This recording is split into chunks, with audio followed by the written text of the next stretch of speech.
এখন এটা তুমি খাও। আচ্ছা খাবো। এই যে ভাইয়া আপনার জুস, তাড়াতাড়ি করে এটা খেয়াল।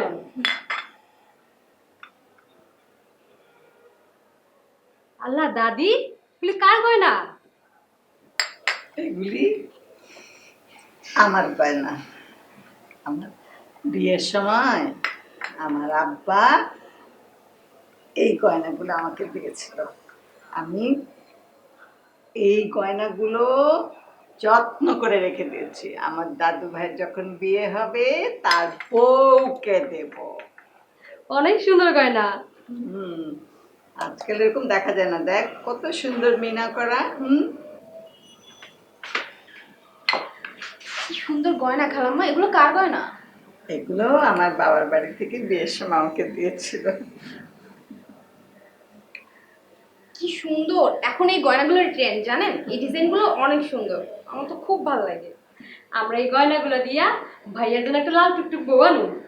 না, আমি কখনো বিয়ে করবো না, বিয়ে করবে না। আমি খালি দেশ বিদেশ ঘুরে বেড়াবো। ঘুরে বেড়াবে তো, দেশ বিদেশে মেম্বো নিয়ে ঘুরে বেড়াবে আর সব দামি দামি চকলেট কিনে দেবে, দাদিকে দেবে না।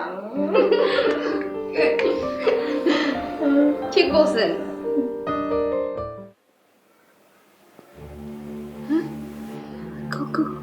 গয়না আমার এত বড় সর্বনাশ কে করলো? আল্লাহ, রে একটা গয়না যদি থাকতো। ও মা, বৌমা, ও বৌমা, ও বৌমা, বৌমা জলদি আসো, দেখে যাও কি হয়েছে।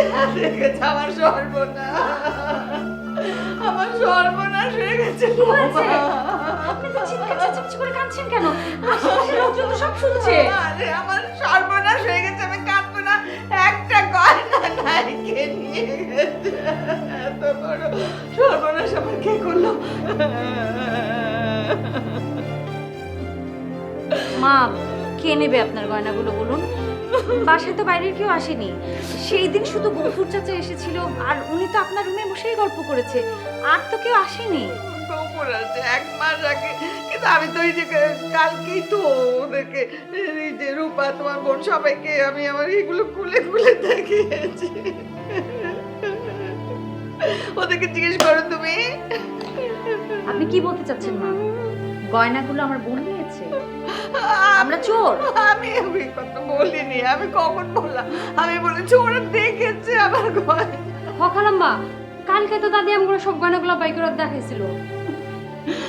তাহলে মা আপনি ভালো করে খুঁজে দেখুন, ড্রয়ারে বা আলমারিতে, নিজে কোথায় রেখেছেন ভুলে গেছেন। না, কেউ নিয়েছে এগুলো। আমার এত শখের গয়না। রূপা, কাজ সেরে মার ঘরে এসে খুঁজবি, ভালো লাগে না প্রতিদিন সব নতুন নতুন নাটক।